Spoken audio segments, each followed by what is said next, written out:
Hola, buenos días mis amigos de mi canal Lo Negro de Plátano. Hoy día vamos a hablar de política. A propósito de las próximas elecciones de gobernador, para gobernador y alcaldes en Bolivia en marzo de este año 2021 y a propósito de las encuestas que se van mostrando sobre las tendencias de votación, quiero hacer un análisis sobre la situación política en Bolivia en base a los resultados de las elecciones desde el 2005 hasta ahora. Desde este año ha habido 5 elecciones presidenciales y contando con las elecciones de marzo de este año, 4 elecciones para gobernador y 3 elecciones para la alcaldía.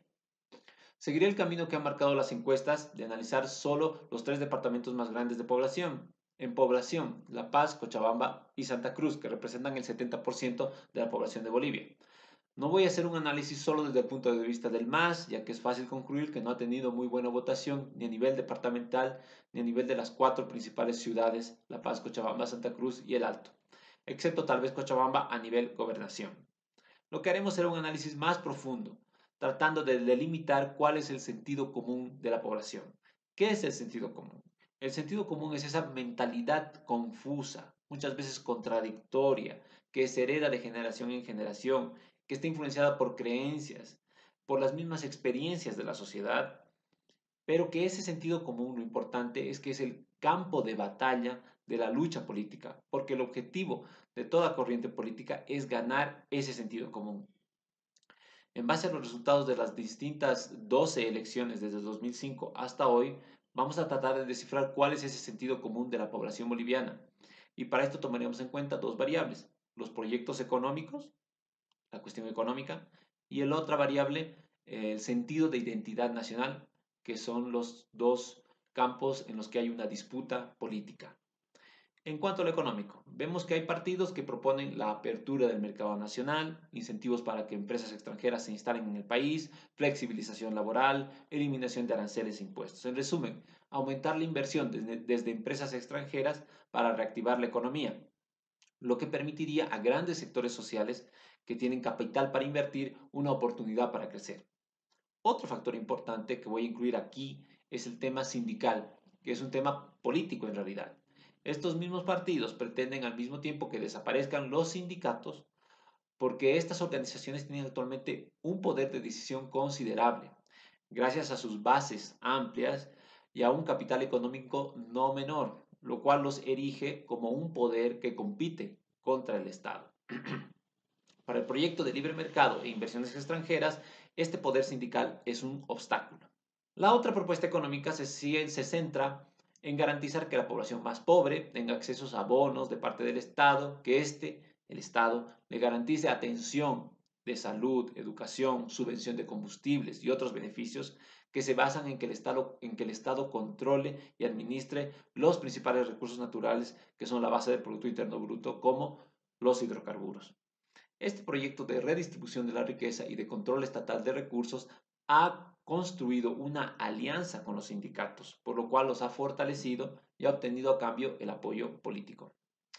Debemos decir de entrada que a pesar de que las posiciones políticas de izquierda y de derecha, entre comillas, se proponen a sí mismas como las defensoras de cada una de estas vías que acabamos de presentar, la polarización que supuestamente generan se queda en el discurso, porque en realidad a la gente, sin importar su situación económica, le pueden interesar ambas cosas.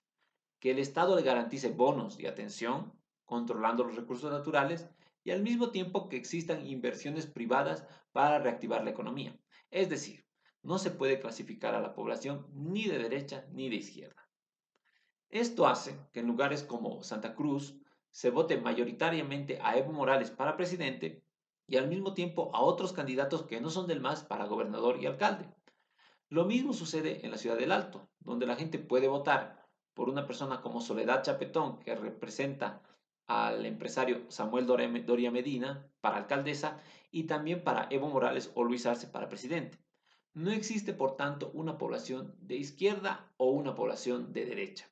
En cuanto a la segunda variable, que tiene que ver con el sentido de identidad nacional, existe una corriente que postula que el país está ingresando a un periodo de cambio en el cual la identidad nacional se va a definir en base a las 36 naciones indígenas o indias, como diría el indianismo, lo que significa la construcción de una nueva conciencia nacional y un nuevo país. Y por otro lado, la opción más conservadora que pretende defender a la República de Bolivia y a una continuidad del proyecto de nación blanco-mestizo nacido en 1825. Esta dicotomía es más consistente en las votaciones. En general, las personas del área rural y periurbana de mayor población aymara o quechua tienden a votar más por candidatos que representan esa identidad nacional india. Y, por el contrario, en las ciudades con población que se identifica más como blanco mestiza, el voto es más por candidatos que representan ese proyecto nacional boliviano. Existen excepciones como Santa Cruz y su área rural que todavía vota candidatos blanco mestizos en su mayoría. En relación a esto, me parece que las causas de este comportamiento tienen que ver con la falta de candidatos indios en Santa Cruz en elecciones para gobernador o alcalde. Eso mismo pasa en las ciudades de La Paz y Cochabamba, donde sorprende que el MAS nunca haya planteado un candidato indio para estas ciudades. Es decir, en estas ciudades y el departamento de Santa Cruz, la población no ha tenido todavía la oportunidad de votar por un candidato aymara, quechua o guaraní, ya que solo se han propuesto candidatos blanco mestizos. En política, como dijimos al principio, se trata de ganar el sentido común de la sociedad, es decir, hacer que todos discutan los temas que tú propones. Después de este análisis, podemos decir que en Bolivia el sentido común está dominado por la idea de una nueva nación que se basa en las naciones indias, y en la parte económica la población está a favor de bonos y nacionalizaciones y también de una perspectiva de crecimiento a futuro en base a inversiones extranjeras. Es este terreno donde un nuevo proyecto político deberá de fundarse. Haremos ahora la evaluación del indianismo en este contexto de la disputa del sentido común. El indianismo que ha postulado a la nación india tiene gran parte del sentido común ganado ya. Sin embargo, en política, la lectura que se hace nunca es de un proceso terminado, sobre el que solo queda congratularse por un éxito o lamentar un fracaso. En realidad, el análisis siempre debe de ser de algo circunstancial o relativo a un momento determinado. Quiere decir que el hecho de que esta propuesta de una identidad nacional india tenga apoyo no quiere decir que en un corto plazo pueda dejar de ser así. Veo que la propuesta indianista está navegando aguas en las que existen otras corrientes que pueden tornarse muy fácilmente en mucho más importantes y ganar ese sentido común de la población. La primera es lo que comentábamos en el análisis de las propuestas económicas prevalecientes en la población. Concluíamos que la gente busca el bienestar y perspectivas de crecimiento económico. En este sentido, el indianismo no tiene una propuesta económica concreta, reconocible actualmente. Al haber sido el MAS el partido que llevó esta idea indianista adelante en las últimas décadas, generalmente se asocia al indianismo con lo que se supone que la izquierda propone: estatismo, nacionalizaciones, bonos, redistribución de la riqueza. Esta asociación, aunque es muy difusa, es la que prevalece en la mentalidad popular. Esto representa un problema para el indianismo porque esta forma de ver la economía se contrapone al polo del libre mercado más asociado a la idea de progreso y crecimiento económico en la gente, con lo que quedaría para el indianismo el lugar de ser el movimiento conservador en economía, es decir, contrario a la modernidad, retrógrado, antiguo, la negación del progreso. Esta relación está ya asentada en la mentalidad popular y se expresa, por ejemplo, cuando se asegura que en Santa Cruz hay más trabajo, más dinero, más progreso que en La Paz, que es el reducto del indianismo, donde hay menos trabajo, menos oportunidades de crecimiento y más pobreza. No estoy diciendo que necesariamente el indianismo deba alinearse a esta visión de libre mercado en economía. Más bien, estoy diciendo que se debe buscar una vía propia, independiente, clara y contundente, que asegure el bienestar y al mismo tiempo transforme el sistema económico. Es decir, que debe de entrar a disputar el sentido común en este terreno, con una propuesta concreta, porque al no hacerlo está dejando el campo libre para que otros proyectos políticos se favorezcan al tener un discurso sin oposición y por lo tanto crezcan. Esto último es lo que sucede en Santa Cruz, por ejemplo, donde el liderazgo de la burguesía cruceña, desde los agroindustriales o el comité cívico, se siente en todo el departamento, haciendo que hasta la gente del sector rural o pobre urbano vote por candidatos como Costas o Camacho o Johnny Fernández, porque de alguna manera el discurso del progreso económico del modelo cruceño tiene una repercusión en la gente que también quiere ese progreso económico.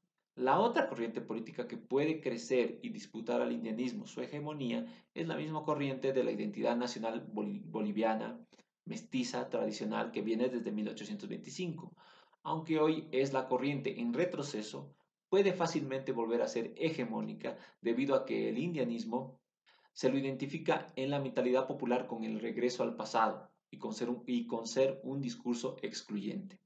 En general, la población percibe el proyecto indianista como válido y se siente representado en ella porque es la voz del pueblo dominado por la burguesía blanco-mestiza. Y la perspectiva de una nación aymara, quechua, guaraní, donde la mayor parte de la población se convierta en ciudadanos de primera clase, es muy atrayente. Sin embargo, ya que el discurso debe de referirse a la construcción de una nueva nación, normalmente se recurre a la justificación histórica de esa nación y por tanto se habla del pasado prehispánico y de aspectos culturales que conforman esa antigua nación india. Esta reflexión sobre el pasado puede ser confundida por la población como un deseo por parte del indianismo de volver al pasado y con ello la negación del progreso económico que, como hemos visto, también es parte de los anhelos del pueblo. Por otra parte, el proyecto indianista, al ser muy confrontacional, tiende a ser percibido como un generador de violencia y fractura social, donde se pondría a la población ante la posibilidad de enfrentarse entre grupos sociales. Esta identificación que en la mentalidad de la población se hace entre indianismo y violencia puede llevar fácilmente a que se prefiera otras opciones políticas. De la misma manera, al no haber una relación directa y reconocible del proyecto indianista con ninguna organización indígena del Oriente, especialmente de Santa Cruz, directamente deja todo ese departamento excluido de la propuesta indianista. Esta situación se manifiesta en el hecho de que en Santa Cruz nunca ha habido un candidato indio para ningún puesto, ya sea un candidato aymara o quechua y mucho menos guaraní o chiquitano. Y se manifiesta en la falta de apoyo a los candidatos del MAS en las ciudades de La Paz, Cochabamba y Santa Cruz, ya que todos ellos han sido blanco mestizos. Para finalizar, diré que, por su parte, los proyectos denominados de derecha, como los de Mesa, Camacho y otros, no tienen éxito porque no conectan ni con la necesidad económica de la gente, de que el Estado garantice servicios, subvenciones y bonos, ni conecta con la conciencia generalizada de que los recursos naturales deben estar en manos del Estado. Tampoco conectan con los sindicatos y las organizaciones sociales a las que considera un verdadero obstáculo para el crecimiento del país y por supuesto no conectan con la necesidad de la gente de acabar con el Estado republicano blanco mestizo de 1825 y erigir un nuevo Estado indio. Todo esto explica su permanente fracaso desde hace décadas en la política boliviana. A este análisis del sentido común prevalente en la sociedad boliviana debe añadirse un análisis de la base económica de los distintos sectores, tanto de los grupos subalternos como de los grupos dominantes. También es necesario un análisis sobre los intelectuales o dirigentes que representan a los proyectos políticos, ya que de su idoneidad, de su experiencia, de su conocimiento, en suma de su prestigio, depende gran parte de las posibilidades de éxito de un proyecto político. Todo esto nos ayudaría a entender mejor las coordenadas en las que se mueve la disputa política en el país. Como conclusión, quisiera recapitular lo dicho, que en política no se debe de considerar nunca un proceso terminado, más bien se debe de ajustar permanentemente los discursos y los proyectos para lograr alcanzar la hegemonía.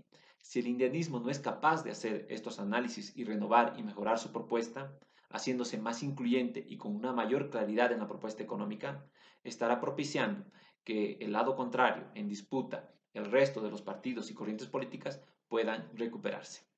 Muchas gracias.